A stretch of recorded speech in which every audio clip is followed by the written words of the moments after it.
ابراہیم علیہ السلام، آپ کو اس کا واقعہ پتہ ہی ہوگا کہ حضرت سیدنا ابراہیم علیہ السلام کے دور اقدس میں ان کے جو ماننے والے تھے، جو ان کی امتی تھے، وہ کیا ہے، بت پرستی میں فرق تھے. اتنی بت پرستی، ہر کوئی جو ہے نا بت پرستی کیا کرتا تھا، اللہ رب العالمین کو چھوڑ کر غیر اللہ کی عبادت کیا کرتا تھا. تو اللہ رب العالمین نے حضرت سیدنا ابراہیم علیہ السلام کو چنا کہ تم جو ہے نا یہاں پر کیا ہے، توحید کی دعوت دو اور ان لوگوں کو بت پرستی سے چھڑاؤ کہ اللہ رب العالمین ایک ہے، واحد ہے، قل هو اللہ احد، ایک ہے، اس کے اور جو ہے نا معبود نہیں ہے. تم ان کو چھوڑ کر اس ایک اللہ رب العالمین کی عبادت کرو. تو اس ٹائم پر بھی عام آدمی نہیں بلکہ کہ نمرود تھا، ظالم بادشاہ، بڑا ہی ظالم جابر، ایسا بادشاہ جن کے سامنے لوگ جانے سے کم کماتے ہو. لیکن اللہ رب العالمین نے یہ ذمہ داری کس کو، حضرت سیدنا ابراہیم علیہ السلام کو دی. ابراہیم علیہ السلام، دین کا کام آپ تمہارے ذمے میں ہے، اس نمرود کو تم کیا کرو، اس کو منواؤ اور اس کو دین کی طرف لے کر آؤ یا ان لوگوں کو چھڑاؤ، ورنہ اللہ رب العالمین اپنا عذاب ان پہ بھیج دے گا. کیونکہ اگر اللہ رب العالمین ڈائریکٹ کسی پر عذاب بھیجے نا، تو مفسرین نے اس کی قرآن کریم فرقان حمید نے یہ جوابات دیے ہیں. اگر اللہ رب العالمین کسی قوم کے اوپر عذاب ایسے ہی نازل کر دے تو آخرت میں ان کے پاس ایک بہانہ بچ جائے گا. وہ بہانہ کیا، اگر وہ کوئی شرعی یعنی جو کام کر رہے ہیں وہ غلط ہے، اگر ڈائریکٹ عذاب آ جاتا تو قیامت میں کیا کہتا ہے مولا، ہمارے پاس تو کوئی سمجھانے والا آیا ہی نہیں. اگر سمجھانے والا آ جاتا، ہمیں بتا دیتا کہ ہم غیر اللہ کی عبادت کر رہے ہیں، بتوں کی عبادت کر رہے ہیں، اگر کوئی ہمیں سمجھا دیتا، بتا دیتا، تو ہم اس کو چھوڑ کر اللہ کی عبادت کرنے میں مشغول ہو جاتے. اسی لیے یہ ان کفاروں کا ایک ڈھیلا بہانہ ہوتا، لیکن اللہ رب العالمین نے اپنے انبیاء اسی لیے بھیجے تاکہ یہ بہانہ بھی ان کا نہ رہے. پھر حضرت سیدنا ابراہیم علیہ السلام نے لوگوں کو بتایا کہ اللہ ایک ہے، معبود وہ ایک ہے، اس کی عبادت کرو، ریاضت کرو. لیکن کیا ہے، ابراہیم علیہ السلام کو لوگ برا بنا کے دینے لگے. تو اس ٹائم پر ایک میلہ لگتا تھا جس میں لوگ میلے میں جاتے اور شام کو جب گھر کی طرف لوٹتے تو کیا کرتے، سارے اس میلے سے آ کر پھر اپنے بتوں کی پوجا کر کے پھر گھر چلے جاتے. پھر حضرت سیدنا ابراہیم علیہ السلام کو بھی عرض کی کہ آپ بھی چلے میلے میں. حضرت سیدنا ابراہیم علیہ السلام نے فرمایا کہ میں میلے میں نہیں چلوں، آپ چلیں. جو یہ سارے لوگ میلے کی طرف نکل گئے تو حضرت سیدنا ابراہیم علیہ السلام نے کیا کیا، سارے کلہاڑی لے کر سارے بت کو توڑنا شروع کر دیا.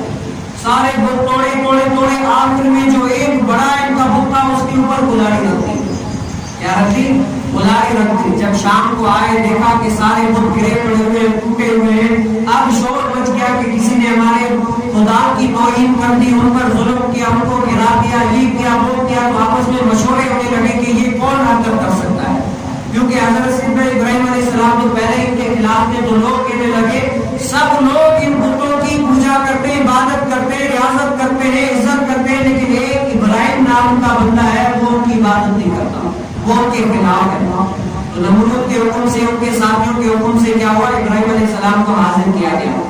کہا کہ یہ بت تم نے توڑے. تو حضرت سیدنا ابراہیم علیہ السلام نے فرمایا کہ تم دیکھ بھی رہے ہو کہ بڑے بتوں کو توڑ کر وہ تمہارے بڑے جو بت ہے اس کے کندھے کے اوپر کلاڑی رکھی ہے، توڑا اسی نے ہے، تم مجھ سے کیا پوچھ رہے ہو؟ جب تمہیں نظر بھی آ رہا ہے کہ کلاڑی اس کے اوپر رکھی ہوئی ہے، ٹوٹی بھی کلاڑی سے ہے، سامنے نظر بھی آ رہا ہے کہ کلاڑی بھی اس کے پاس ہے، پھر بھی تم مجھ سے پوچھ رہے ہو؟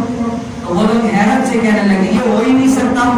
کیا ہے، یہ ہو ہی نہیں سکتا. ہمیں تو پتا ہے کہ یہ بت جو ہے نا وہ چل پھر نہیں سکتے، یہ کسی سے بات نہیں کر سکتے، یہ حرکت کرنے سے عاجز ہیں، یہ توڑ ہی نہیں سکتے، تصور ہی نہیں تھا. پھر حضرت سیدنا ابراہیم علیہ السلام نے فرمایا، کہا کہ مجھے حیرت ہے تم لوگوں پر، تمہارا اعتقاد بھی ہے کہ یہ چل پھر نہیں سکتے، یہ کچھ حرکت نہیں کر سکتے، یہ اپنی جان نہیں بچا سکتے. تو بتاؤ تم جن کو خدا مانتے ہو وہ تمہاری کیا جان بچائیں گے، وہ تمہاری کیا مدد کریں گے؟ جب وہ اپنی مدد خود آپ نہیں کر سکتے تو یہ تمہاری مدد کیا کریں گے؟ مجھے تم پر حیرت ہے کہ تم ابھی بھی ان کو خدا مانتے ہو. تو کیا ہوا، جب ان لوگوں نے دیکھا کہ حضرت سیدنا ابراہیم علیہ السلام ان کی باتوں میں نہیں آئیں گے، حضرت سیدنا ابراہیم علیہ السلام نے بڑی پاورفل دلیل دی. لیکن کیا ہوا، پھر ان لوگوں نے ایک سازش چلی. وہ کیا تھی کہ آپ حضرت سیدنا ابراہیم علیہ السلام کے لیے آگ میں ڈال دیں گے. حضرت سیدنا ابراہیم علیہ السلام کے لیے آگ تیار کی، خندق. مفسرین فرماتے ہیں کہ اس آگ کو جلایا گیا تاکہ اس کی تپش زیادہ ہو، اس میں کیا ہو کوئلے اور اس میں آگ جو ہے وہ زیادہ ہو جائے، راکھ زیادہ بن سکے، تاکہ جس کو ڈالیں گے اس کو مشقت تکلیف زیادہ ہو۔ تو جیسے 1 مہینے تک اس کو لکڑیاں ڈال کر بڑی جلائی جاتی، اوپر سے اگر پرندے بھی گزرتے تو ان کی تپش سے ان کو بھی تکلیف ہوتی۔ تو جب مہینہ پورا ہوا، حضرت سیدنا ابراہیم علیہ السلام کو ڈالنے کا ٹائم آیا، لیکن حضرت سیدنا ابراہیم علیہ السلام بڑی خوشگوار موڈ میں، ان کو کوئی بھی تکلیف غم یہ میں ہے نہیں۔ جب ڈالنے کا ٹائم آیا تو لوگ ڈر رہے کہ اتنی بڑی خندق ہے، ڈالیں گے بندہ مر جائے گا، لیکن حضرت سیدنا ابراہیم علیہ السلام سکون سے بیٹھے ہوئے، کیا ہے بے سکون ہو کے بیٹھے ہوئے، بالکل سکون سے، ایسا سکون سے بیٹھے ہوئے جیسے کہ ان کو ٹینشن ہی نہیں ہے۔ پھر حضرت سیدنا جبرائیل علیہ السلام آئے، اے ابراہیم علیہ السلام اگر تم کہو تو میں اس آگ کو بڑے گلزار بنا دوں، اے ابراہیم علیہ السلام اگر تم کہو تو میں اوپر سے بادل برسا کے اس آگ کو بچا دوں۔ لیکن حضرت سیدنا ابراہیم علیہ السلام کا عقیدہ سنے، کہا کہ نہیں، جب میرا مالک مجھے دیکھ رہا ہے کہ میرے اوپر یہ ظلم ہو رہا ہے، کیا ہے میرا مالک مجھے دیکھ رہا ہے کہ مجھ پر یہ ظلم ہو رہا ہے، مجھ پر یہ تکلیفیں آ رہی ہیں، جب میرا مالک میرے اسی میں راضی ہے تو میں بھی راضی ہوں، جے میرا مالک میرے دکھاں وچ راضی ہے میں سکھاں چولہے وچ پاواں، کیا ہے اس وقت رب تعالی سے دعا بھی نہیں کی۔ آج آتی ہے مشکل، ہم دعا کرتے ہیں یا اللہ یہ مشکل ڈال دے، مفسرین فرماتے ہیں کہ حضرت سیدنا ابراہیم علیہ السلام نے دعا بھی نہیں کی، کیا پتہ دعا کر کے بے صبر والوں میں نہ شامل ہو جاؤ، یہ بھی ہے کہ رب یہ چاہتا ہے میں کہتا ہوں کہ مجھ سے یہ ڈال دے۔ تو یہ حضرت سیدنا ابراہیم علیہ السلام کی شان ہے، یہ ان کی شان ہے، لیکن ہمارے لیے کہ ہم تو کر سکتے ہیں، لیکن کیا اس ٹائم دعا بھی نہیں کی۔ جب ڈالنے لگے نا تو وہ آگ کیا بن گئی، گلے گلزار بن گئی، کیوں رب کی رضا میں راضی تھے۔ تو اللہ رب العالمین نے قوم نمرود پر عذاب نازل کیا، وہ کون سا مچھر ان پر آئے، ایسے مچھر آئے، مفسرین فرماتے ہیں کہ ان قوم نمرود کے جتنے سارے لوگ تھے ایسے زہریلے مچھر آئے کہ ان کا خون چوس کر ان کو مار دیا، اور جو نمرود تھا نا اس کے ناک میں لنگڑا مچھر چلا گیا، فرماتے ہیں کہ لنگڑا مچھر چلا گیا تو وہ جوتیوں سے اپنا سر مرواتا تھا، جوتیاں اپنے سر پر لگاتا تھا، جب اندر سے وہ کاٹنے لگ جاتا تھا، اس لنگڑے مچھر نے نمرود کو مار دیا۔ بتاؤ اگر رب تعالیٰ کسی کو مارے، کسی جو دشمن ہے اللہ کا، جو دین کا، ان کو اگر مارنا چاہے تو رب تعالیٰ کو ایک لنگڑے مچھر سے بھی اس کی جان نکال سکتا ہے، لیکن کیا ہے اللہ رب العالمین محمد دین کے لیے کون ایسا ہے جو اپنے اندر حکمت پیدا کرتا ہے، ظالم کے سامنے بھی ڈٹ جاتا ہے، پھر اللہ رب العالمین ان کے عمل یاد رکھتا ہے، ان کے کام یاد رکھے جاتے ہیں جنہوں نے دین کے لیے کچھ نہ کچھ محنتیں کی ہوتی ہیں، مشقتیں کی ہوتی ہیں۔ آپ کو پتہ ہے گرگٹ کو کیوں مارنے کا حکم ہے، جو رنگ بدلتا ہے، آپ کو بھی دیکھا ہوگا آپ نے، گرگٹ کو جو مارنے کا حکم ہے وہ کیوں؟ اللہ رب العالمین کے جو صالح نیک بندے وہ اسی لیے فرماتے ہیں کہ گرگٹ جب حضرت سیدنا ابراہیم علیہ السلام کو آگ میں ڈالا جا رہا تھا نا تو وہ اس آگ کو پھونک رہا تھا تاکہ وہ آگ اور تیز ہو، حالانکہ اس کی پھونک سے ہوگا کچھ بھی نہیں، لیکن کیا ہے حضرت سیدنا ابراہیم علیہ السلام کے دشمنوں میں شامل تھا، وہ پھونک رہا تھا کہ آگ کیا ہو جائے، تیز ہو جائے۔ تو اللہ رب العالمین نے اس کو یہ سزا دی کہ اس کو مارنے کا حکم ہے، جہاں دیکھو تم اس کو مار دو۔ اور یہیں پر جو چڑیا ہے، ہم جو چڑیا دیکھتے ہیں اس کے لیے ہم پانی بھی بھر کر رکھتے ہیں، اس سے جو ہے نا اتنا اس کو مارتے بھی نہیں ہے، نقصان بھی نہیں پہنچاتے۔ وجہ کیا ہے، کس وجہ سے آپ کو پتا ہے کیوں؟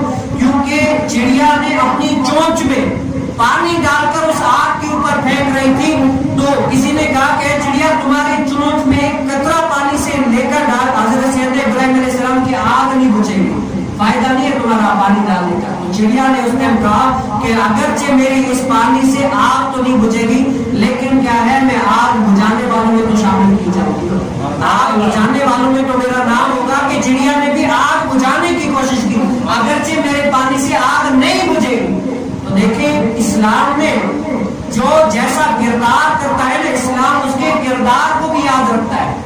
اب گرگٹ نے آگ کو زیادہ تیز کرنے کے لیے یہ بھوکے ماری، تو اسلام نے اس کو یہ بھی یاد رکھا کہ یہ جو ہے نا دشمن تھا حضرت سیدنا ابراہیم علیہ السلام کا، اس کو مارنے کا حکم ہے۔ چڑیا نے آگ بجھانے والوں میں شامل ہوئی، تو آج بھی اسلام ان کو یاد رکھتا ہے۔